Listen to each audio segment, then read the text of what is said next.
The most dangerous battlefield you will ever face is not out there in the streets, nor in the heat of temptation's embrace. It is the silent war raging inside your mind. A single thought can carry the weight of destiny. One glance, one lingering imagination can carve out the path of betrayal before your feet ever move. When Jesus spoke in Matthew 5:28, he did not exaggerate, nor did he lay an impossible burden. He unveiled the hidden truth. Whoever looks at a woman with lust has already committed adultery with her in his heart. That statement does not accuse the body.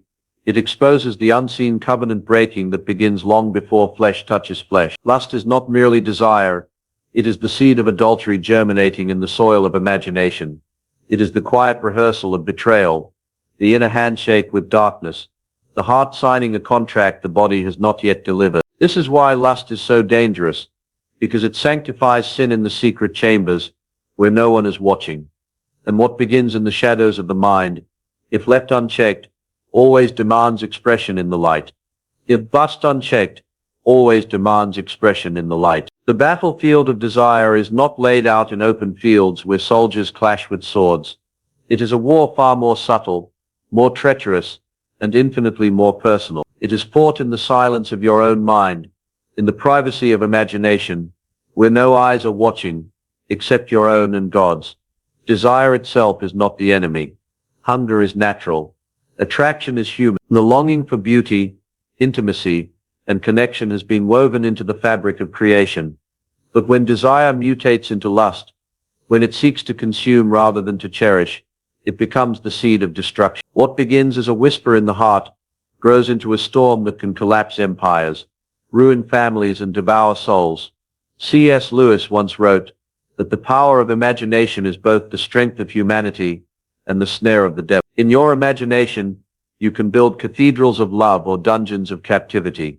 Every thought is a blueprint, every fantasy a rehearsal. What you allow to take root in your mind does not remain there, it becomes the architect of your destiny. History proves it. David, the mighty king who felled Goliath, was undone not by a sword, but by a rooftop glance he did not discipline. Samson, strong enough to tear down gates, was rendered powerless by desires he refused to master. Great men did not fall in battle, they fell in bedrooms, in secret longings that escaped control. This is the invisible battlefield of desire, unseen but decisive. The world applauds victories on the outside, wealth gained, reputations built, power secured, while the soul is quietly bleeding within. And when the inner war is lost, the collapse of the outer life becomes inevitable. The reason Jesus spoke so sharply about lust is because he understood this battlefield.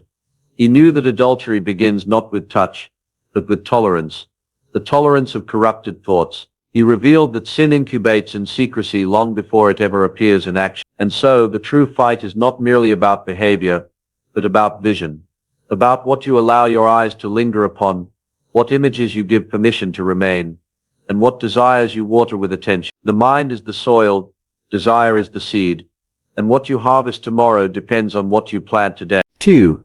Adultery of the heart. Adultery is not born in a hotel room, nor does it begin with a stolen kiss. It begins in the silent corridors of the heart, long before hands ever reach or lips ever meet. When Jesus said in Matthew 5:28 that whoever looks at a woman with lust has already committed adultery with her in his heart, he was exposing a reality that many still refuse to face. The heart signs contracts the body has not yet delivered. Adultery of the heart is the betrayal that happens in secret, the covenant breaking that occurs without witnesses. It is the hidden unfaithfulness that says my body may be here, but my mind has already left. And that is why it is so dangerous, because no one sees it, no one rebukes it, no one knows it, except the one who is quietly drifting into treason against their own soul. Think of it like this. A marriage is not just a physical union. It is a covenant of loyalty, a vow written in the deepest fibers of the spirit. But lust sneaks into that sacred space and begins rewriting those vows. One glance, one fantasy, one unchecked thought at a time. The betrayal does not wait for action. It happens in intention. C.S.LEWIS described sin as a bent good. The desire for intimacy, beauty, and union is holy when directed by love. But lust bends that good into something self-serving, something that devours rather than protects. In adultery of the heart, A man or woman transforms another human being, made in the image of God, into a commodity, a shadow, a tool to feed an inner hunger. And when people become objects, covenant has already been broken. This is why the scriptures equate lust with adultery, not to burden us with impossible standards, but to awaken us to the sacredness of thought. The mind is not a playground where anything goes. It is the throne room where allegiance is declared. If lust rules there, then the heart has already defected from its promise. The tragedy is that adultery of the heart often feels invisible, victimless, harmless, but its corrosion is slow and merciless. It erodes trust in relationships. It poisons the soul with shame, and worst of all, it blinds the heart to true love, replacing covenant with consumption. Adultery of the heart is the quiet undoing of everything sacred, and unless it is confronted, it always finds a way to manifest outwardly. The nature of lust versus love. Lust and love may look alike on the surface. Both burn, both pursue, both hunger for closeness. But at their core, they are as different as poison and water. One drains, the other gives life. One consumes, the other covers. One reduces, the other restores. Lust is always about taking. It whispers, what can this person give me? How can they satisfy me, excite me, complete me? It is the predator's appetite disguised as affection. Lust devours people as though they were meals, and when the hunger is satisfied, it moves on, leaving nothing but emptiness behind. It turns sons and daughters of God into consumables, stripping them of sacredness and humanity. Love, on the other hand, is always about giving. It asks, how can I serve? How can I protect? How can I honor the image of God in this person? Love is covenant, not craving. Love builds altars where lust builds cages. Love seeks to preserve the soul of the other, not exploit the body. This is why lust is a counterfeit. It mimics passion, but it cannot sustain commitment. It promises pleasure but delivers shame. It offers fire but only the kind that burns houses down, never the kind that warms a home. Love, however, endures storms, sacrifices for the beloved, and binds itself in loyalty that lust can never imitate. C.S.LEWIS once described lust as a poor, weak, whispering thing, compared with that richness and energy of desire which will arise when lust has been killed. In other words, lust cheapens desire while love redeems it. Think of Samson. His strength was legendary, but his lust turned his gift into his downfall. He sought pleasure, not covenant, and the cost was his sight and his life. Contrast that with Jacob, who worked 14 years for Rachel, not for a night but for a lifetime. Lust could never endure such patience, because lust cannot wait. It must consume. Love, however, can wait, because love knows its reward is eternal. The danger is that lust often wears love's mask. It uses the same language, the same gestures, the same intensity, but the fruits are different. Where love brings peace, lust breeds anxiety. Where love deepens trust, lust multiplies suspicion. Where love builds legacy, lust leaves ruin. And this is the great dividing line. Lust turns a person into an object. Love beholds them as sacred. To live in lust is to practice betrayal. To live in love is to practice covenant. One leaves you empty, the other makes you whole. 4. Modern temptations and digital demons. The battlefield of desire has never been more dangerous than it is today. In the ancient world, temptation required proximity. To fall into adultery, one had to leave the house, find the moment, create the opportunity, but now, temptation lives in your pocket. It waits behind every glowing screen, every click, every scroll. What once required pursuit now requires nothing but stillness. With a swipe of the thumb, the flood of images pours in. Digital illusions, crafted to awaken hunger, designed to bypass defenses. The enemy no longer needs to drag you into the brothel. He only needs you to unlock your phone, and what you thought was just entertainment becomes an altar where lust is worshipped and souls are drained. These are the digital demons, algorithms that do not merely serve you content, but study you. They learn your desires, your weaknesses, your past. They whisper, just one more look, just one more video, just one more night. They are not neutral, they are engineered to enslave. And when you surrender your eyes, you surrender your imagination, the very chamber where your destiny is forged. The tragedy of this age is hidden adultery without witnesses. A man or woman can live two lives, one in public, polished and respectable, and another in private, consumed by the endless cycle of lust. The world applauds their success, but their spirit is wasting away in silence. No chains bind their wrists, yet they live as captives to pixels and fantasies. Billy Graham once warned, "Integrity is what you are when no one is watching." The digital world has revealed who we truly are when the door is locked and the light is off. In those moments, the battlefield of desire is clearest. Will you consume shadows, or will you guard your soul? And make no mistake, lust does not stay digital. What begins on the screen seeps into reality. The eyes that have been trained to consume cannot suddenly honor. The heart that has rehearsed betrayal in secret will eventually express betrayal in action. What is fed in fantasy demands fulfillment in flesh. Modern temptation is not passive, it is predatory. These digital demons do not merely wait. They will follow you through apps, through ads, through every platform you enter, and unless you recognize this as war, you will mistake captivity for entertainment. The question is not whether the demons are watching, the question is whether you are awake. If this message has stirred something deep within you, don't let it end here. Take the next step and equip yourself with 7 biblical secrets to destroy lust before it destroys you. This powerful guide reveals practical, scripture-based strategies to break free from hidden battles and reclaim the purity, strength, and clarity God intended for you. Freedom is not accidental, it's intentional. Your destiny is too valuable to gamble with compromise. The link is in the description and pinned comment. Don't wait another day. Step into freedom now and arm yourself with the truth that destroys bondage. 5. The cost of inner adultery.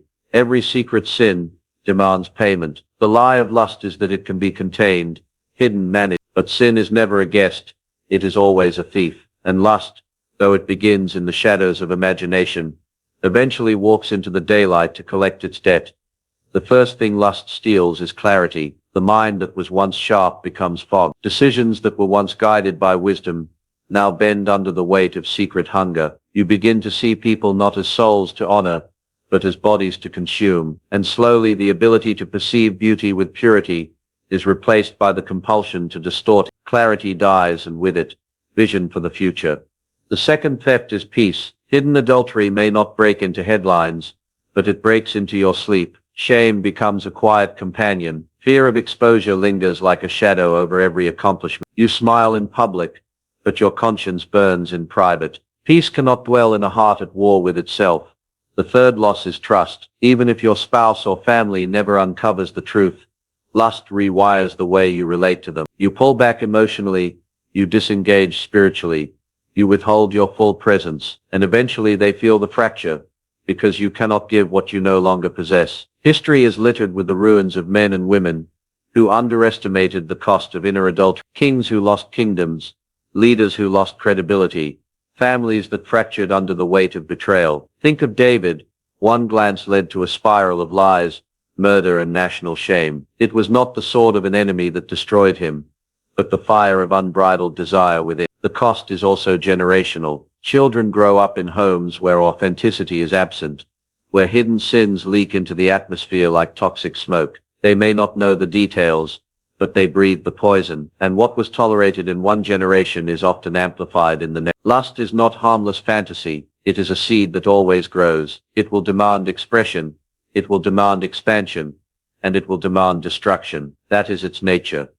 When Jesus equated lust with adultery, he was not exaggerating. He was warning us of the cost, the erosion of clarity, the loss of peace, the collapse of trust, the generational chain of bondage. Sin may start in secret, but it never ends there, and the debt is always higher than you imagine. Chicks, historical echoes and warnings. The story of lust is not new. It echoes through history like a drumbeat of downfall, a rhythm of ruin repeated in every generation. The faces change, the settings evolve, but the pattern remains the same: unchecked desire leading to destruction. In Scripture, history, and even the lives of spiritual giants bear witness to this truth. Consider David, the shepherd king. He was anointed, chosen, victorious against giants, beloved by his people. Yet his greatest enemy was not Goliath standing in the valley. It was desire lurking on the rooftop. One gaze upon Bathsheba left unchecked became a chain of adultery, lies, and bloodshed. A nation shook because a king could not master a thought. Look at Samson, strong enough to slay armies, yet enslaved by his appetite for women who cared nothing for his God. His lust was his undoing. He traded his strength, his calling, and even his eyesight for moments of fleeting pleasure. The man who tore down gates became a prisoner grinding grain in his enemy's house. Even Solomon, the wisest man in Scripture, fell not through ignorance, but through indulgence. His countless wives and concubines did more than satisfy desire. They turned his heart away from the God who gave him wisdom in the first place. Lust disguised as luxury became idolatry, and idolatry always leads to ruin. But it is not only in the Bible. Neville Goddard taught that imagination creates reality. What you permit in the secret theater of the mind will one day walk across the stage of your life. Fantasies rehearsed in silence are not harmless. They are blueprints awaiting construction. Your private indulgence writes your public future. Billy Graham, the evangelist who preached to millions, understood this with sobering clarity. He lived by what became known as the Modesto Manifesto, boundaries set to guard against even the appearance of impropriety. Because he knew the world is filled with leaders who rose to great heights only to be dragged down by lust. He refused to gamble with the cost of compromise. History is merciless in its testimony. Kingdoms collapse, ministries fall, families fracture, and behind so many of these tragedies lies the same thread. Lust tolerated until it became master. These echoes are not meant to condemn, but to warn. The failures of David, Samson, Solomon, and countless others cry out to us. Do not underestimate the power of desire. Do not flirt with fire and expect not to be burned. If lust could topple kings and silence prophets, what makes us believe we can entertain it and remain unscathed? If lust is the silent assassin of destiny, then transformation is the fortress that stands against it. But here is the truth few want to hear. Transformation does not begin with behavior. It begins with the mind. For as long as the imagination is corrupted, the hands will eventually follow. Victory is not about gritting your teeth in willpower. It is about renewing the very landscape where battles are won or lost. Your thoughts. The Apostle Paul said it plainly. Do not be conformed to this world, but be transformed by the renewing of your mind. Because the mind is the soil of every action. If the seeds of lust are allowed to grow there, they will become actions, habits, identities. But if the mind is renewed by truth, watered by Scripture, and guarded by vigilance, then what grows is holiness, strength, and freedom. The path of transformation begins with recognition. You cannot defeat what you refuse to acknowledge. Stop calling lust a weakness or a harmless fantasy. Name it for what it is.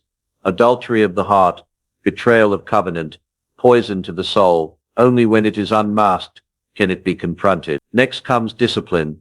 The eyes must be trained, like soldiers under command. What you watch, what you linger on, what you consume, these are not neutral choices.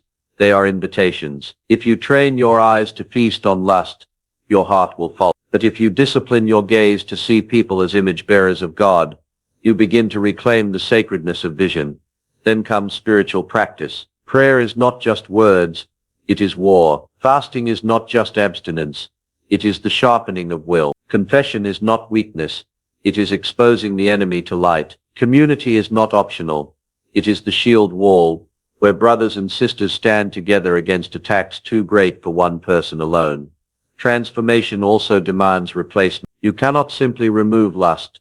You must replace it with love, honor, purpose. The vacuum left by denial must be filled with devotion. When your imagination is captured by God's vision, there is no room for counterfeit desires. Finally, transformation requires perseverance. No soldier wins a war after one battle. You will stumble, but the measure of transformation is not perfection.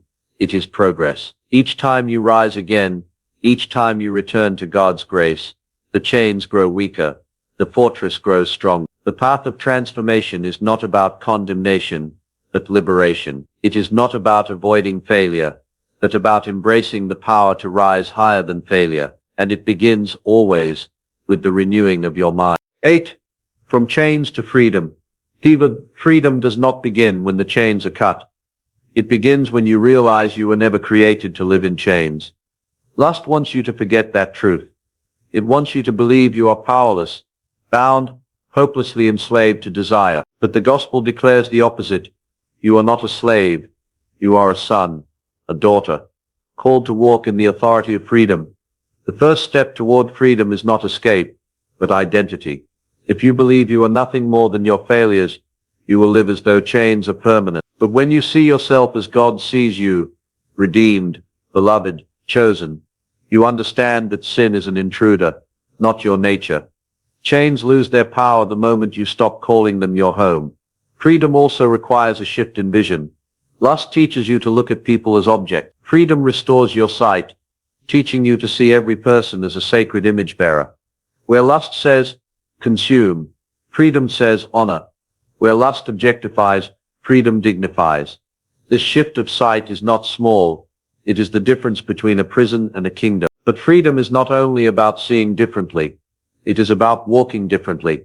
It means choosing integrity when no one is watching. It means fleeing temptation rather than flirting with it.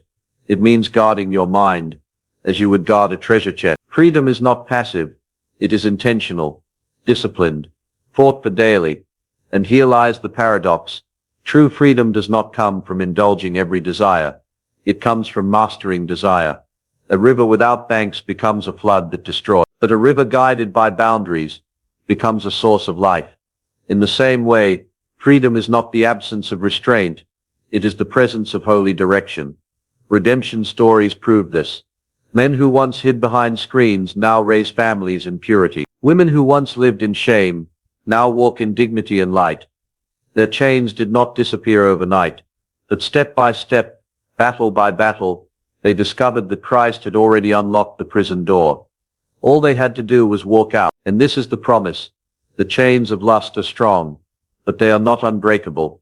The blood of Christ does not only forgive the act of adultery, it cleanses the heart, where adultery begins. That is freedom. That is victory.